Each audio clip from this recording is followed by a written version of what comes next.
Learn how to get your first 1,000 YouTube subscribers. Join our Patreon page now. Link in the description. Oh my God.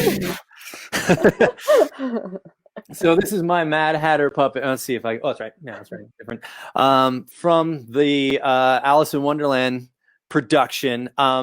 He's almost kind of like a ventriloquist style in that my hand goes in his back. But he sits behind a little tea table that I also sit behind, and we both get wheeled out together in the production.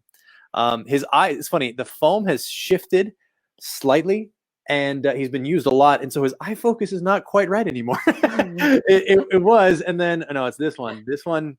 He looks a bit silly, like the fact that he's cross-eyed a bit. Yeah, it's not quite right anymore. But it works for the stage too, also because it's very forgiving. But he's here, and usually I'm sitting with him on stage. He has his other hand affixed to a teacup, and then I've got a rod here with a thumb loop, so I can gesture. He's also got a handle in the back here, so I can, when he's standing up, I can move his hips around. Dance.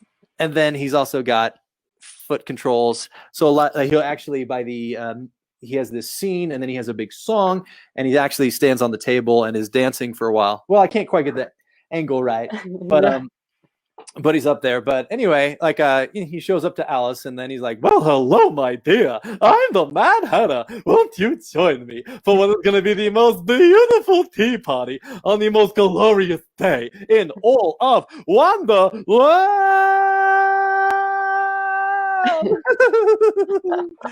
I hold that note for like a very long time in the show, just to whatever.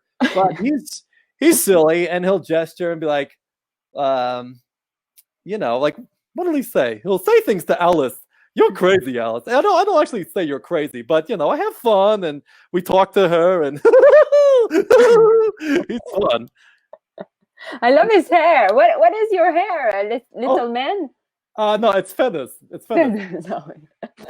They're ostrich feathers that are dyed, kind of like the Electric Mayhem in the Muppets.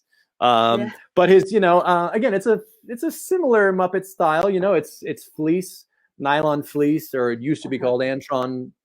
Fleece is what the industry term used to be. But he's patterned sheet foam. His hands were patterned and also carved.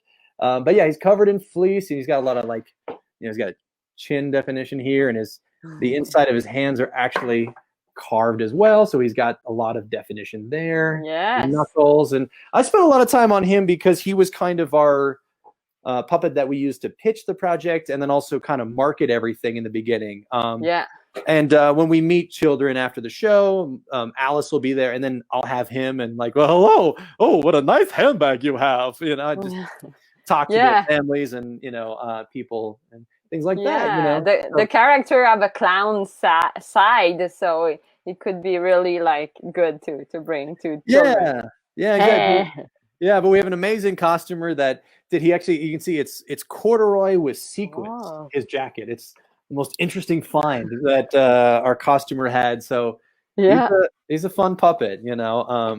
I've got many other puppets and all sorts of stuff, but he's the easiest and the character that I've put in a lot of time with, so I can just kind of riff with.